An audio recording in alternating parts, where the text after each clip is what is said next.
Alright, this is section 5.5, and we are going to be talking about parallel lines and what's called a transversal. So in this section with parallel lines, it is two lines in the same plane that never intersect. So it'd be like if you had one x and y coordinate plane, and you have the two lines that don't intersect, which ultimately means they have the same slope. But in this section, the main thing we're getting at is if we have two parallel lines and what's called a transversal is just a line that intersects at least two other lines. So I just wanted to make a point with this slide that the lines do not have to be parallel, but in this section we're just going to be dealing with parallel lines and a transversal running through them, and then all the different angle measures that are formed. So one pair of angles that are formed are called corresponding angles, and that's angles that occupy the same relative position. So what I mean by that is if you have one angle that's, let's say right here, I'll just pick one of the 8 angles that are formed with the two parallel lines and the transversal running through them. It says angles that occupy the same relative position. So I've got one that is to the right of the transversal and above a parallel line. So I have to go to the right of the transversal and above the other parallel line. So these angles right here are corresponding. And this is the main piece of this. It says corresponding angles are congruent. And again, congruence means that they have the same angle measure. The same measure. So corresponding angles are congruent. Now, those are not the only pair of corresponding angles. So that was just if I picked that position to the right and above a parallel line. I could go below the parallel line, so these two are corresponding. I could go to the left of the transversal and above the parallel line, so those two are corresponding. Or I could go to the left of the transversal and below the parallel lines, so these two are also corresponding. So you have 4 pairs of corresponding angles that get formed when you have two parallel lines and a transversal. All right, in the next one, we've got same side interior angles. Same side interior. Well, you're on the same side of the transversal.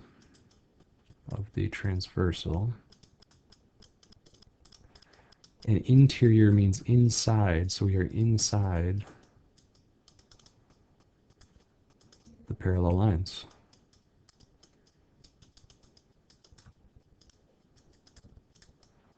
So same side of the transversal, so either on the left or on the right, and inside the parallel lines. So let's say we're on the left side of the transversal and inside these parallel lines. Those angles right there are same side interior.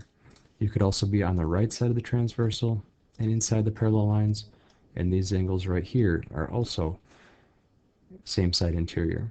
Now same side, I underlined SS. Easy way to remember that same side angles are supplementary.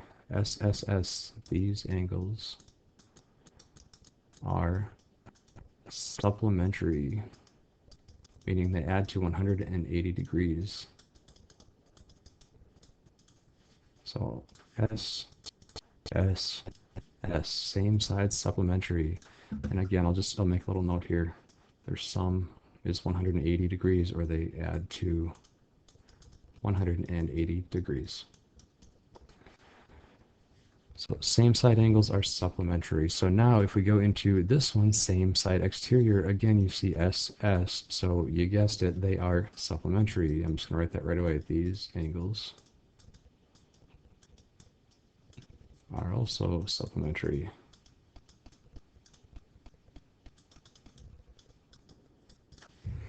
So SSS, same side interior, same side exterior, they are supplementary. So same side, again, same side of the transversal, and exterior means outside. So outside of the parallel lines.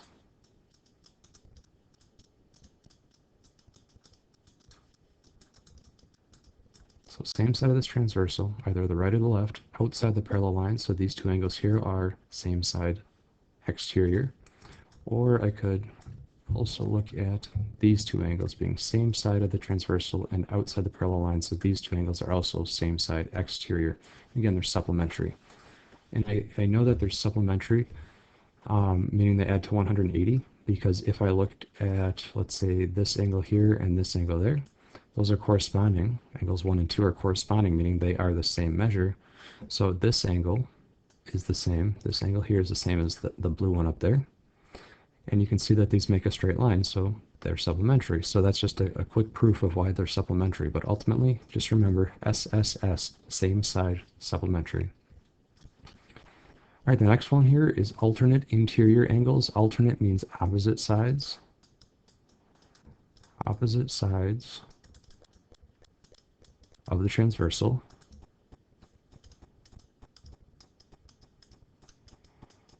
Opposite sides of the transversal. Interior means inside the parallel lines. Inside parallel lines.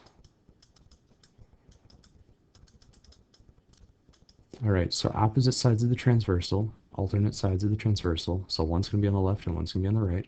Inside the parallel lines, so I can have one here and one there. Those are alternate interior. Or I could have one here and one there. So again, alternate, opposite sides of the transversal, interior inside the parallel lines. Alternate interior angles. And these angles are congruent.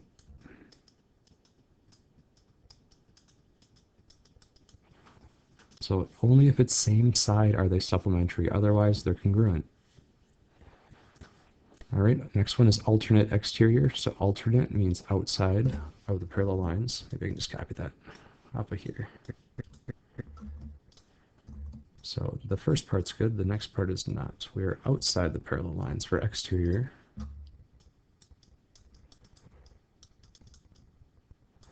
So opposite sides of the transversal, one's on the left and one's on the right, but now we're outside of the parallel lines because they're exterior. So one's here and one's here. Those are alternate exterior angles. Or you could be on the right side of this one, but on the left side of that one. Those are also alternate exterior angles. And these, as you can tell, they're both the acute angles here. These are also congruent.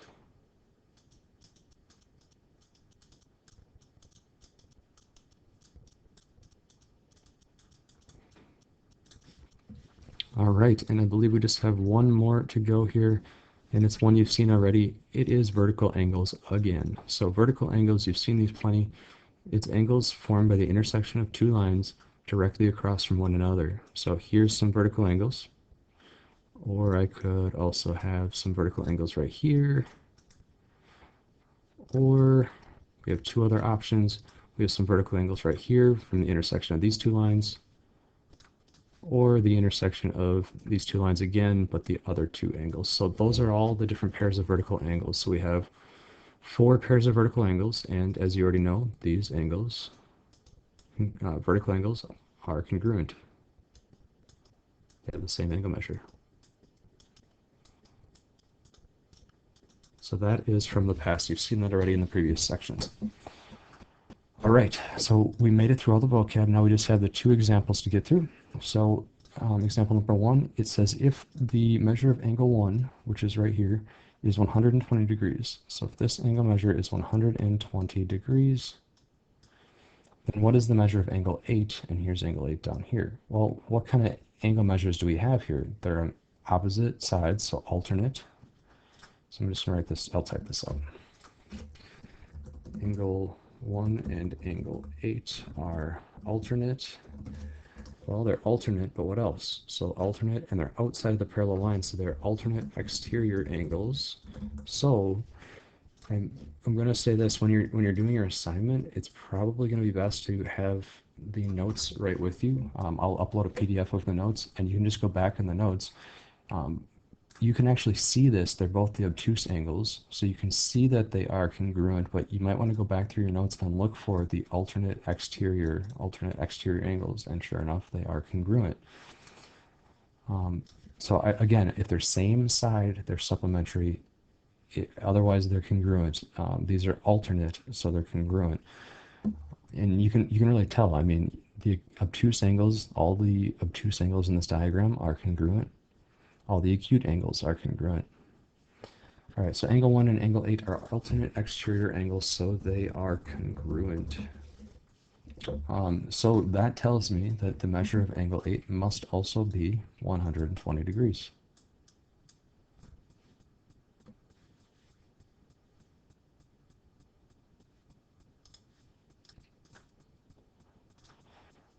All right, so this one again, it says, how do you know? So the how do I know is right here because they are alternate exterior angles. They are congruent, so I know that the measure of angle 8 is 120 degrees.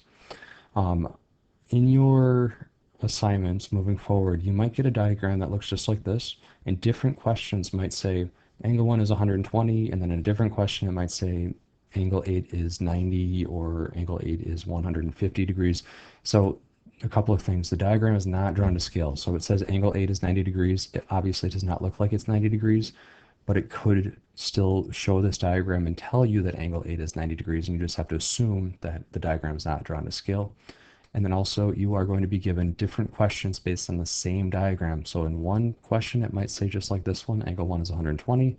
And then in the next question with the same exact diagram, it might say angle 1 is 150. So you just have to use the diagram as a reference. It is not going to tell you the answers. You can't just pull out a protractor and measure them. They're just using the diagram as a reference. All right, let's go to the second and last example of this lesson. It says if the measure of angle 1 is 104 degrees, so this one right here is 104 degrees, then what is the measure of angle 11? And how do you know? So we're looking for this one. So this diagram looks a little bit complex. So what I'm going to do, I'm going to scribble out part of this diagram. I'm going to just ignore this middle line. I'm just going to scribble that out. Actually, I might even be able to just use white to scribble that out to really make my point. There. I'm just scribbling it out. So it's like it's not even there. So if you do that and then make a new diagram out of it, what kind of angles do we have here? They're on the same side of the transversal. They're outside of the parallel lines. So these are same side exterior angles. So let me just pull it back and get that diagram back again. So there's extra information in here. We don't need that middle line, and you're going to run into that in one of your homework assignments for this section. There's going to be two over the next 2 days, or over the next two assignments, because I assign things on Mondays and Wednesdays.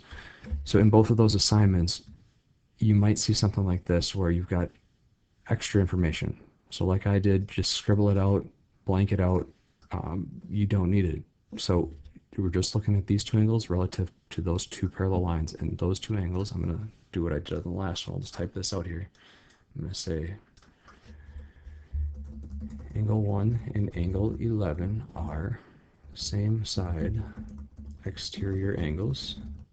So they are, and again, you could go back in the notes. Remember, same side, SSS, same side supplementary, supplementary. That means they add to 180 degrees.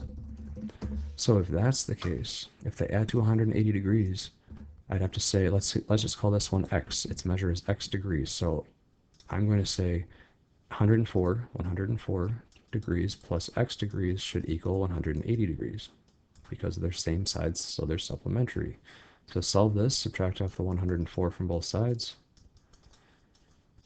We get X equals 76. So there we go. So angle 11, the measure of angle 11 is 76 degrees. Measure of angle 11 equals 76 degrees. All right, now let's get to the assignment. It is a book assignment. So again, I am not going to be posting pages of your assignments anymore. If you go onto Google Classroom, at the very top here, I put the online textbook link, so you can click on that, and it's going to bring you into here. And you can see in every single one of these chapters, it lists the page range of that chapter. So for our assignment here, it's 217 to 219.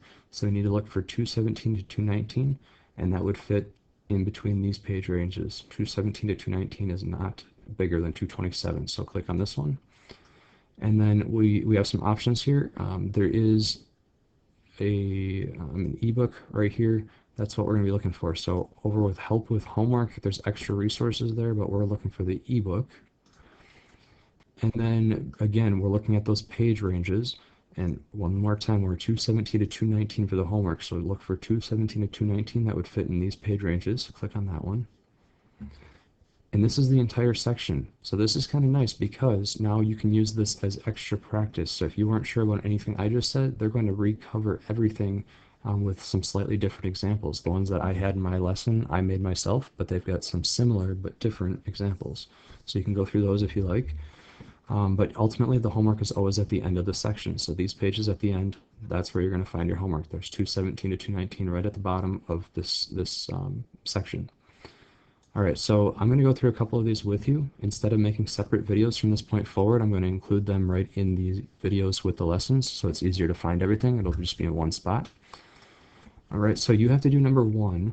I'm going to have you do that one yourself, since it's essentially just copying what I had out of the notes for drawing two parallel lines and a transversal, and then label a pair of corresponding angles. It is literally copying it out of my notes.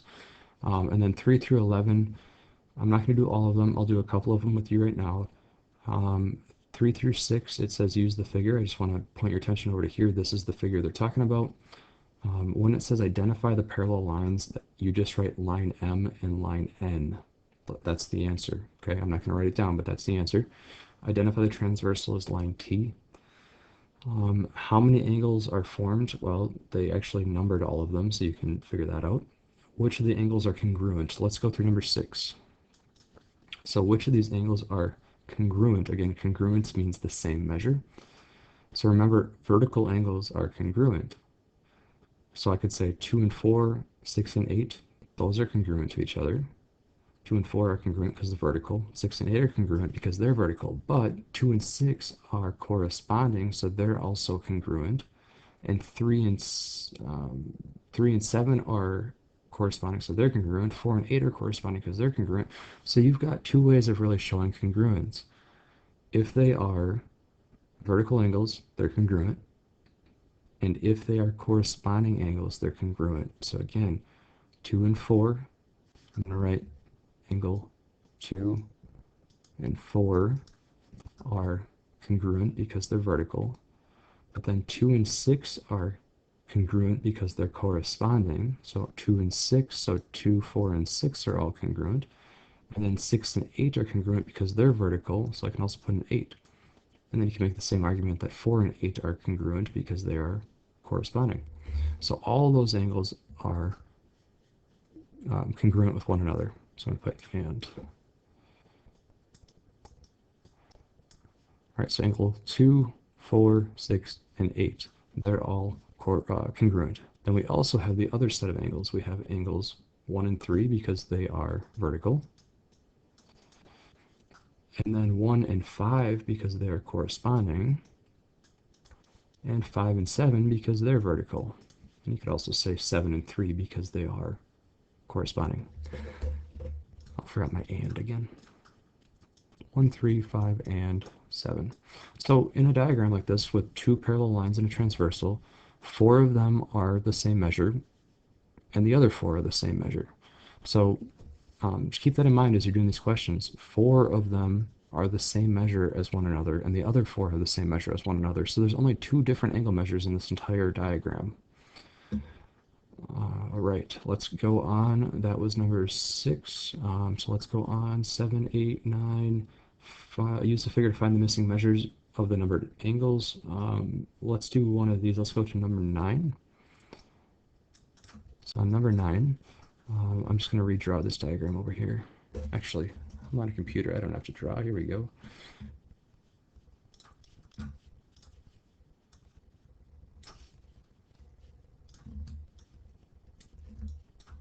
All right. So in number 9, it says, again, zoom back out, use the figure to find the measures of the numbered angles. Okay, so I'm trying to find the measures of angles 5 here and 6 here.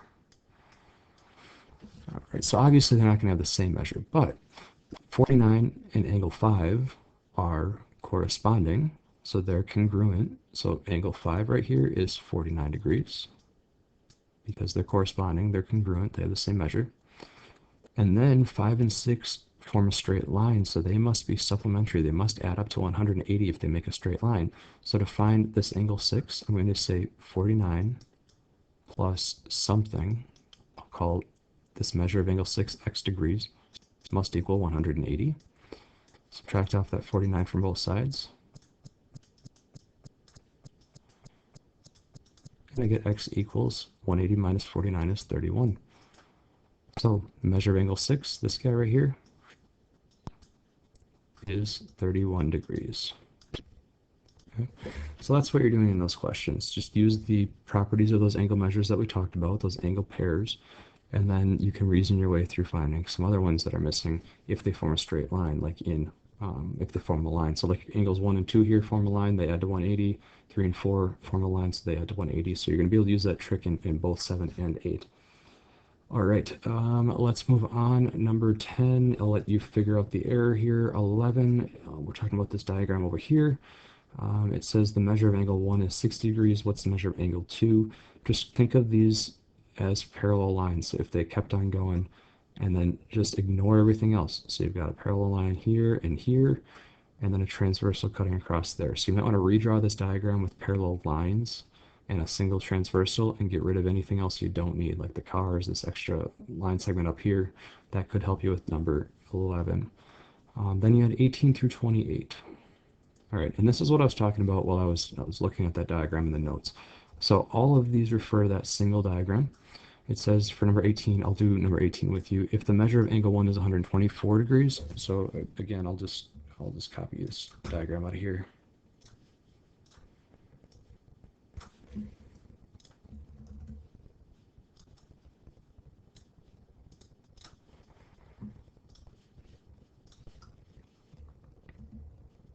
Okay, so number 8, it says if the measure of angle 1, this one right here, is 124 degrees, 124 degrees, then the measure of angle 4 equals blank. So we need to find this one. Well, these are same side interior, so they're supplementary. So I'm going to call this one x, or x degrees.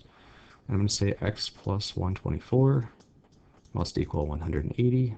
Since they're same side interior, again, they're supplementary. Subtract the 124 from both sides.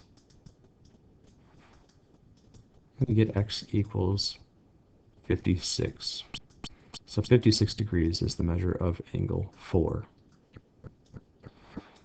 So now, as you go on, you're going to ignore what you just found in number 18. You're not going to assume that angle 1 is stuck at 124 degrees and angle 4 is stuck at 56 degrees. Okay, so as you go on, you can see like right here, angle 4 is defined as 55 degrees. So you ignore the previous questions as you keep moving on.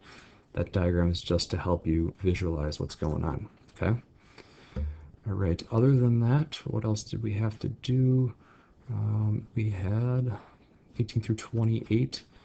Oh, that was 18, not 8, 18 through 28. 24, 25, 26, 27, 28. So in 27 and 28, again, try to scribble out, or at least visually, or mentally, I should say, mentally scribble out what you don't need. So you might not need one of these lines at some point. For this one, I'd say like just focus on this top piece right away. So you have two parallel lines and a transversal. So this is 50. This is corresponding. So this one's 50. And then after you know that this one's 50, scribble out the other line so you can figure out x. Okay, so try to just block out what you don't need. You might even want to put a piece of paper or a note card over the one line that you don't need as you go through each one of these examples. Okay, if you have questions, send an email to me or contact me through Google Classroom. Have a nice day.